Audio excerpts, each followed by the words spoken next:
Nah saudaraku, kalau kita hayati memang ada satu kekuatan yang membuat saudara hadir untuk kemudian dengan hati yang sudah siap memuliakan Tuhan. Amin. Bangkit berdiri saudara. Pada waktu kita, saya melihat apa? Erwin, ternyata saudara bukan drum saja, dia bisa ngebass. Nah, sebenarnya saudara, dalam persekutuan kecil kita bisa melihat ada sesuatu yang indah. I just saw that Erwin can play a bass. That's good. Yeah? We can see the glory of God. Nah dari situ saudara, biarlah kita menyatukan hati untuk kita memasuki ibadah bersama. Marilah kita meyakini saudara bahwa ibadah kita awali di dalam nama Allah, pencipta langit dan bumi, yang kasih setianya kekal dari sekarang sampai selama-lamanya. Turunlah kiranya atas kita sekalian anugerah dan sejahtera daripadanya. Amin.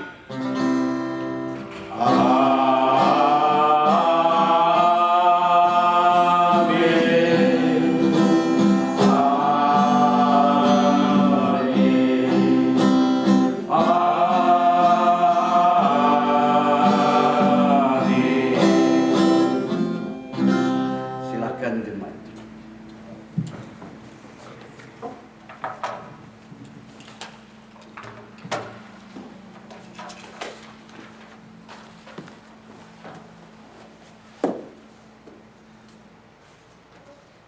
Saudara, biarlah Roma pasal 10 ayat 17 boleh mengawali pada di pagi hari ini. Firman Tuhan berbunyi demikian.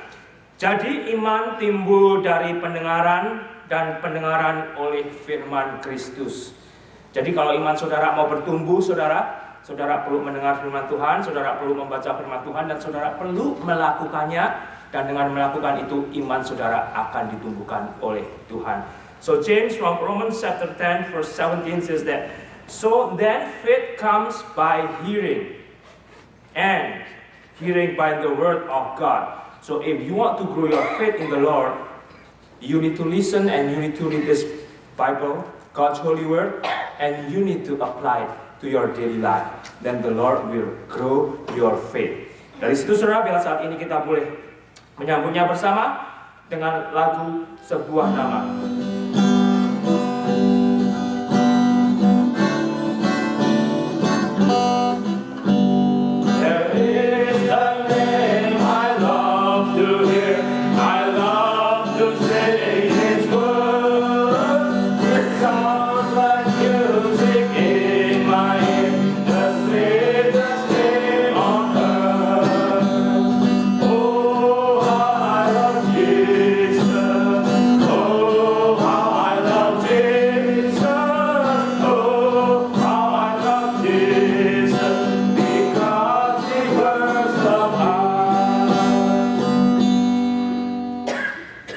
Love Jesus because first He loved me and love you.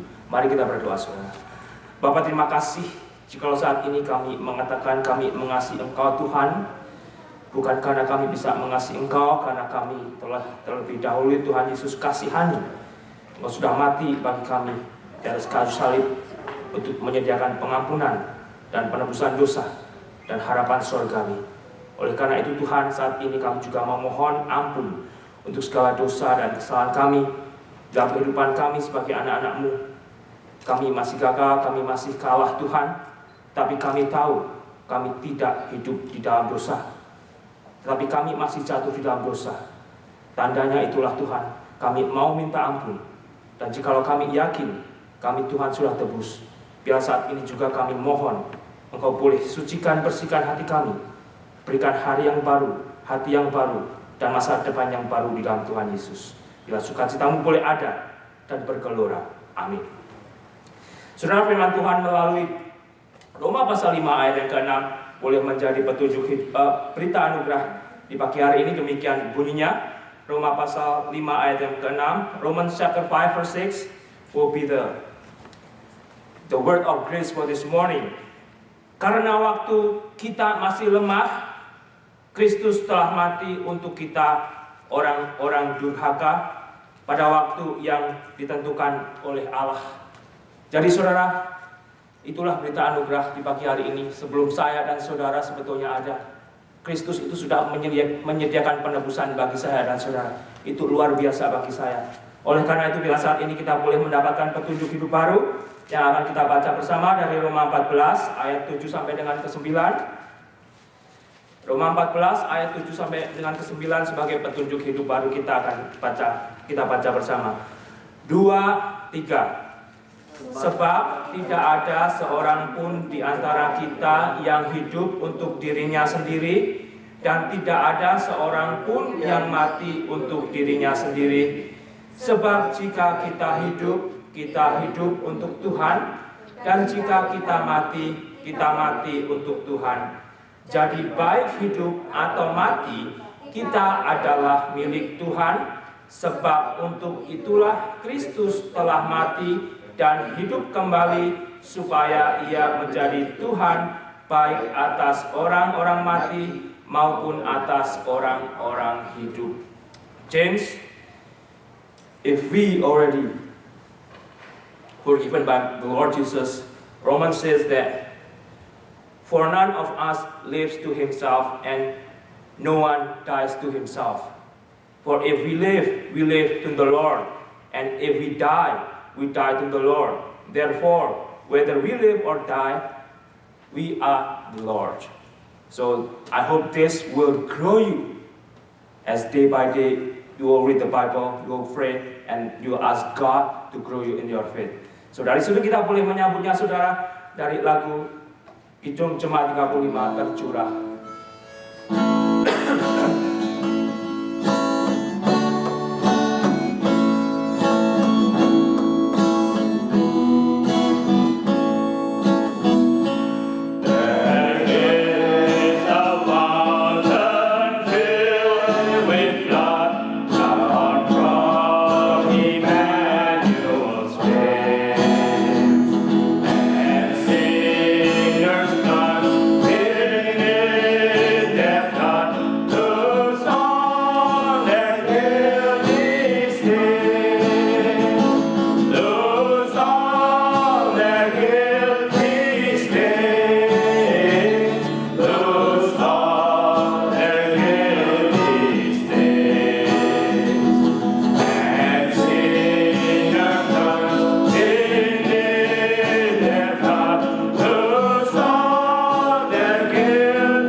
Saudara, kita akan berdoa, saudara mendoakan saya agar kita juga boleh dipersiapkan untuk mendengar firman Tuhan.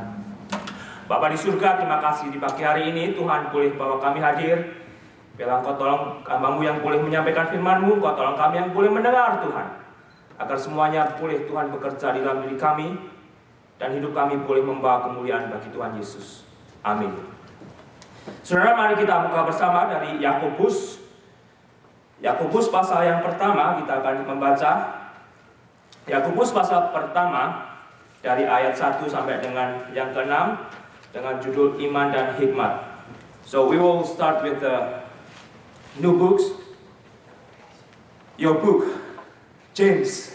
So we will read from chapter 1 verse 1 until 8. So saudara, saya akan membaca pertama, saudara kedua dan ke-8 kita akan bersama dari Yakobus pasal 1. Demikian bunyi firman Tuhan.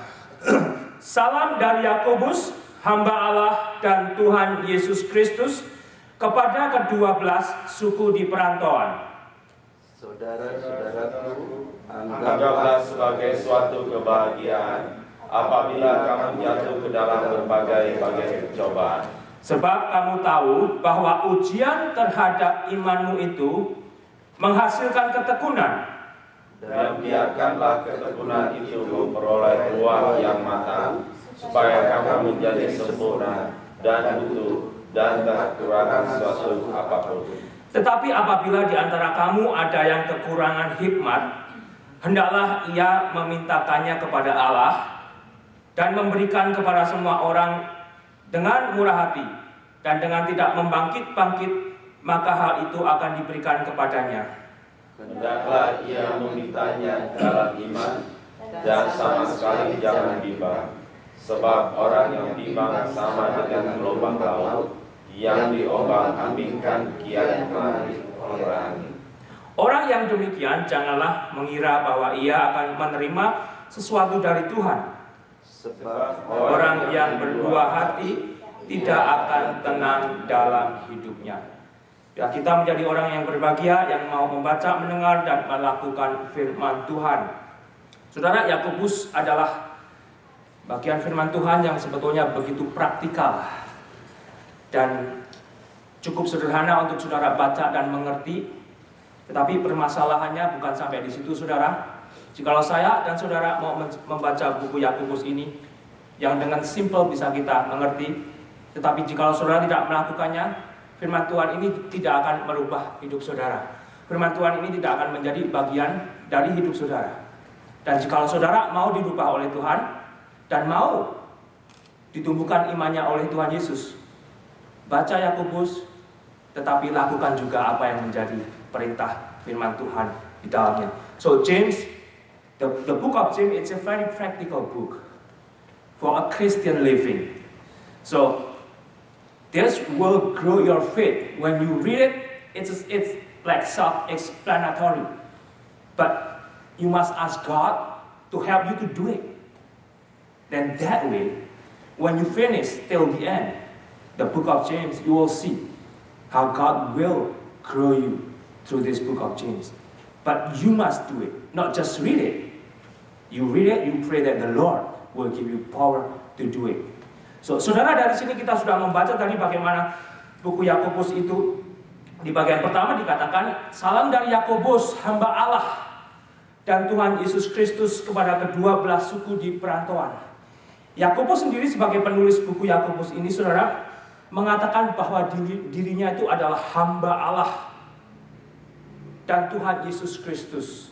So, his name was James and he called himself a bond servant of God and of the Lord Jesus Christ. He chose to be a slave to Jesus Christ. It must be a reason. If you choose somebody to be your master and you want to be his slave, that must be a very good and strong reason why you choose that. This is what James, the writer of the book of James, chose himself to be the slave of Jesus Christ. Then, from there, he will listen, he will follow what the master said to him, what the master commands him to do. And he knows his master very well. That's why he trusted his life to the Lord Jesus. He is on the great hand, not just the good hand. So whatever things that will happen to James, the writer of the book of James, he knows his life is always in the eyes of the Lord. So, kembali saudara, sebetulnya kalau Yakobus ini mengatakan bahwa dia adalah hamba Allah dan Tuhan Yesus Kristus, itu adalah pilihannya sendiri. Jika saudara memilih Tuhan Yesus Kristus tanpa saudara menyadari bahwa itu pilihan saudara sendiri sebetulnya, mungkin saudara tidak akan bertumbuh sebagai orang Kristen, pengikut Kristus. Jika saudara hanya ikut-ikutan kelompok lain, oh ini kelompok ini lagi populer, ikut Kristus, yo ikut Kristus, saudara. Tetapi saudara tidak mengetahui siapa yang saudara ikuti. Dan dari situ mungkin saudara akan struggle sebagai orang Kristen. Struggle-nya dalam. Akhirnya bertanya, saya ikut Kristus kok hidupnya ya ada pencobaan, ada masalah. Tapi di sini saya boleh belajar dari Yakobus, saudara. Yakobus sendiri memilih Tuhan Yesus itu sebagai Tuhannya. Dan jika saat ini saya dan saudara menjadi orang Kristen, pertanyaannya ngapain saudara milih jadi Kristen? Mesti ada satu reason yang kuat, saudara. Mengapa, saudara? Jika saudara tidak mempunyai satu reason yang kuat, yang jelas, mengapa saudara saat ini jadi Kristen, yang mungkin dari situ hidup saudara akan banyak struggle-nya. Artinya saya dan saudara jadi orang Kristen tetap akan struggle. Tetapi akan bertanya, hidup saya sebagai orang Kristen kok begini terus? Tambah tua, tambah sakit. Tambah tua, tambah tidak sehat. Kenapa? Tambah tua, tambah susah untuk bekerja. Kenapa? Tetapi jika saudara mengerti dan saudara yakin bahwa Yesus itu adalah Tuhan Anda, seseorang yang wajib Anda sembah, Anda ikuti, dan Anda tahu Anda ada di tangan Tuhan Yesus yang melihat setiap gerak-gerik Anda, yang baik dan yang jahat. Saudara akan yakin, saudara akan melangkah dengan lebih pasti bahwa saudara bersama Yesus senantiasa, dan saudara akan menjauhkan diri Anda dari kejahatan. Saudara, jika yakin benar bahwa Yesus itu Tuhan Anda, kalau tidak ya tidak, saudara. Kalau tidak ya tidak. Kembali, kekristenan saudara tidak bisa dipaksakan. Kekristenan saudara akan tumbuh. Iman saudara akan tumbuh jika saudara sendiri menyadari siapa Yesus buat Anda. Itu yang nantinya akan menumbuhkan buah yang asli, saudara. Bukan buah yang palsu, ikut-ikutan. Bagaikan soda. Hanya mekar sebentar dan hilang.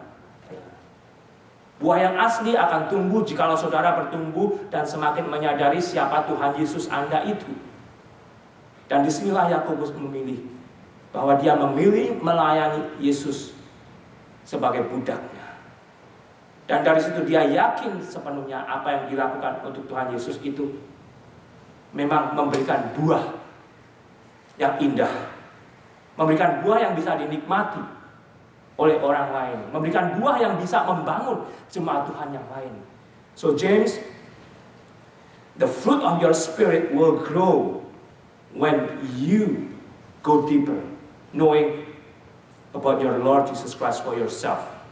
So you're not just following people, oh okay, I'll go to church on Sunday, I'll read the Bible, like what the pastor said, or the people said, but without growing deeper, knowing your Savior. So if you grow deeper knowing your Savior personally, that will grow your faith, that will change your life. Less of you, more of Jesus, like what the writer, the book of James, called himself, I am the slave of Jesus Christ. I know whom I am serving. So you will know whom you are serving. Jesus Christ. Through this church. That will grow your faith. Sehingga kembali saudara di sini sebetulnya indah di dalam pembukaan ini membawa saya dan mengingatkan kepada saudara. Tanpa saudara semakin mau mengerti siapa juru selamat Anda, iman saudara tidak akan bertumbuh. Jika iman saudara bertumbuh, saudara akan menjadi manusia yang lebih aktif sebagai orang Kristen untuk lebih merespon apa yang menjadi kehendak Tuhannya. Apa yang menjadi kehendak Tuhan Yesus, saudara, bagi saya dan saudara. Kalau saudara tidak pernah bertumbuh lebih aktif di dalam iman dan perbuatan sebagai orang Kristen, mungkin saudara perlu tanyakan kembali, mengapa? Siapa sih sebetulnya Yesus itu buat saya? Kok saya tidak berubah? Kok saya tidak bertumbuh? Kok saya tetap sama? 5 tahun yang lalu, mungkin sampai 5 tahun ke depan, tidak ada perubahan iman, saudara. Tidak ada satu aksi lebih untuk saya dan saudara mau mengikuti kehendak Tuhan kita Yesus Kristus. Dari sini, dari pembukaan saja saya sudah boleh diingatkan. Iman saya dan iman saudara harus jelas. Mengapa kita mengikuti Yesus? Mengapa saudara mengikuti Yesus? Sehingga dari situ saudara sendiri akan sadar dan saudara mau dipakai oleh Tuhan. Tuhan Anda yang saudara sembuh, yang saudara sembah, saudara. Dan kita boleh lanjutkan. Surat ini dituliskan kepada kedua belah suku di perantauan. Di awal kekristenan, kehidupan Kristen tidak mudah, saudara. Mereka dianiaya dan mereka harus tersebar untuk menghindari penganiayaan. Dan iman mereka begitu di dalam satu tantangan. Iman mereka begitu di dalam satu pencobaan. Jikalau saya dan saudara saat ini ada di tempat di sekitar di mana kita berada, kita aman 100%, saudara. Kita aman 100%. Tidak seperti mereka saat ini, yang oleh Yakobus dia menuliskan surat dan dikirimkan kepada mereka yang tersebar di perantauan, harus meninggalkan tanahnya sendiri untuk mencari keselamatan. Bahkan di situ pun sebetulnya jika saudara baca nanti di dalam Kisah Para Rasul, mereka yang tersebar itu juga tetap memberitakan firman Tuhan. Adakah saya dan saudara saat ini yang tidak teraniaya memberitakan firman Tuhan? Membagikan siapa Yesus itu yang saudara percaya kepada orang lain.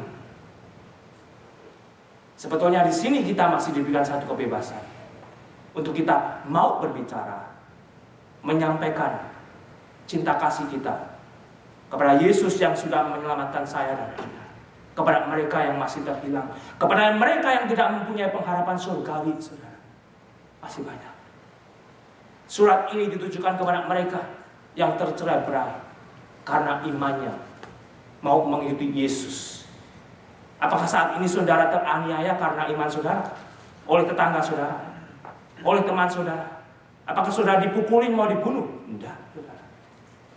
Sehingga dari sini biarlah saudara boleh dibangkitkan, boleh disadarkan. Ini kesempatan bagi saya.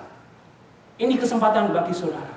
Jikalau saya boleh melihat daripada apa yang menjadi tulisan Yakobus, dia sebarkan untuk mereka yang tersebar karena penganiayaan oleh karena mengikuti Tuhan Yesus Kristus.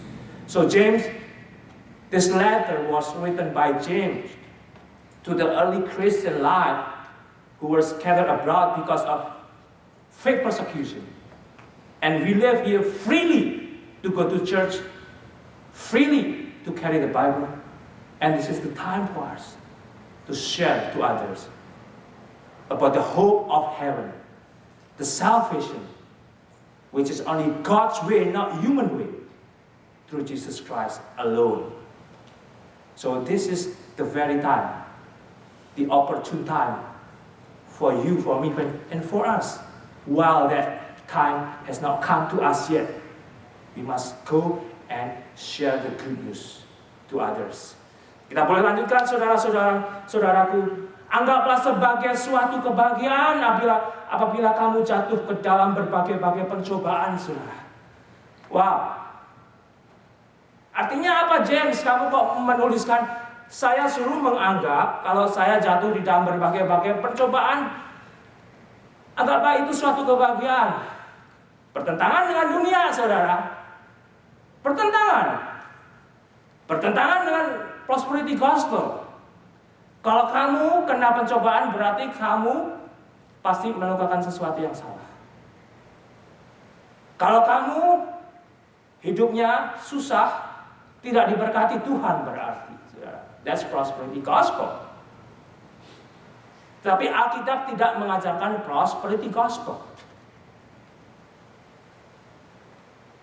Tapi Alkitab menguatkan saya, menguatkan saudara, demikian juga menguatkan orang Kristen. Di tahun 2000, tahun yang lalu itu, jikalau mereka yang tersebar karena penganiayaan iman mereka itu, agar mereka menganggapnya suatu kebahagiaan. Sanggup tak, saudara? Struggle kita, saya struggle. Saya baru sakit sebentar aja, sama tak bilang muka kamu itu tidak kelihatan bahagia. Saudara, struggle. But saya harus belajar dari firman Tuhan. Saya harus mau bertumbuh dari firman Tuhan. Saya sudah diberikan instruksi oleh firman Tuhan. Saudara juga diberikan instruksi oleh firman Tuhan. Bagaimana nantinya ke depan? Saya akan ditumbuhkan dengan mau menerima firman Tuhan ini. Bukan prosperity gospel anymore. Prosperity gospel is not a Christian message. Because here we read that, my brethren, count it all joy when you fall into various trials. What is that? This is only for Christians. If you are Christian, if you go into various trials, James says that count it as a joy. But if you open your television or listen to the radio, you'll find different message sometimes. If your life in trials, in temptation, misery, and so on, you are not blessed by God. That is a prosperity gospel, and that's not a biblical message. The biblical message, if you go to various trial, count it as a joy. Why? That is the reason if you follow on the verse 3. Ada alasannya saudara, sebab kamu tahu bahwa itu semua menjadi bagian ujian dari iman kita. Kalau iman kita itu ternyata asli atau palsu, menjadi ujian ternyata. Yakobus mengatakan, kalau saya dan saudara berada di dalam berbagai macam percobaan hidup ini, itu satu, agar kita melihatnya suatu kebahagiaan untuk membuktikan bahwa harapan saya dan harapan saudara itu tidak kepada dunia ini, tidak kepada lahiriah ini, tetapi tahu bahwa saudara ada di tangan Tuhan Yesus. Saya ada di tangan Tuhan Yesus. Toh jikalau saya misalkan saya sakit tidak sembuh, saya tahu saya akan bersama Tuhan Yesus di surga. Meskipun secara lahiriah saya tidak akan selalu senantiasa bahagia, tetapi di dalam sini memiliki satu kepastian iman. Tidak ada yang akan memisahkan orang Kristen bersama Tuhan Yesus Kristus karena dunia ini. Jikalau mereka harus mati karena penganiayaan iman, mereka tahu dengan pasti kemana mereka pergi bersama Tuhan Yesus yang mereka layani, saudara. Demikian juga sebetulnya saudara. Saudara tahu kemana saudara akan pergi. Jikalau saudara harus mati sebagai orang Kristen untuk bertahan di dalam iman yang asli, saudara akan mati dan pergi bersama dengan Tuhan Yesus di surga. Sehingga dari situ sebetulnya count it as joy when you go to various trials. That will grow your faith. That will become a stamp of proof that you put your trust in the Lord Jesus Christ alone. Not on this world, not on somebody else, not on the fortune teller.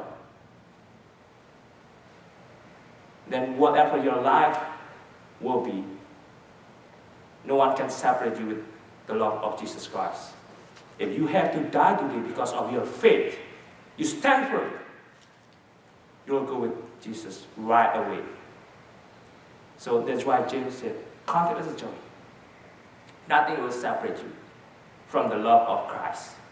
So sehingga kita boleh lanjutkan saudara, dan biarkanlah ketekunan itu memperoleh buah yang matang supaya kamu menjadi sempurna dan utuh dan tak kekurangan suatu apapun. Kita sudah menyelesaikan Ibrani saudara. Itu sebetulnya yang sudah terjadi kepada mereka yang ditulis sebagai pahlawan iman. Mereka mati di dalam imannya tidak mendapatkan apa-apa. Tapi mereka tahu kemana mereka pergi bersama Tuhan Yesus saat di surga. Jikalau saya dan saudara saat ini menghadapi percobaan saudara, mungkin percobaan itu tidak akan selesai sampai kita mati, tetapi firman Tuhan menguatkan agar kita tidak meninggalkan iman kita.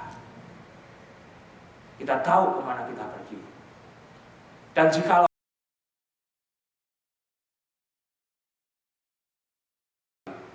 lain dengan saudara. Oleh karena itu, jikalau saudara punya teman demikian, kita sudah membaca dari awal saudara, mereka perlu mendengar siapa Yesus yang bisa menolong mereka.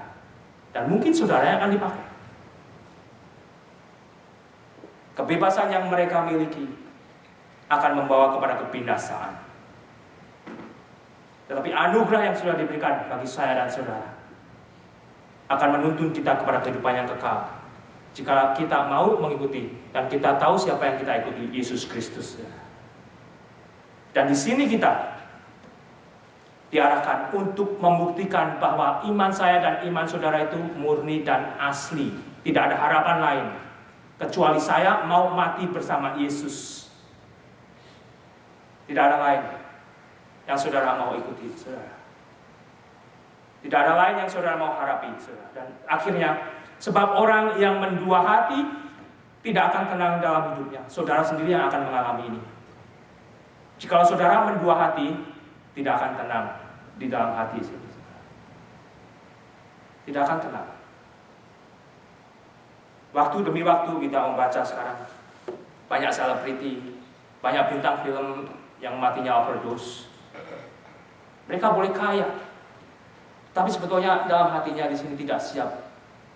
Banyak pergumulan, sehingga mereka memberikan isinya dengan sesuatu yang bisa ngebus dirinya sendiri, agar mereka bisa tampil publik. Ternyata menghancurkan dan membuat mati. Tapi Yesus yang sudah mati bagi saya dan bagi saudara, Dia sudah memberikan janjinya, saudara. Dia sudah menawarkan dirinya untuk menuntun saya dan saudara sampai pada kesudahannya. Dan ini semua, jikalau kita kembali membaca, untuk kemuliaan Bapa kita di surga. Amin. Mari kita berdoa, saudara.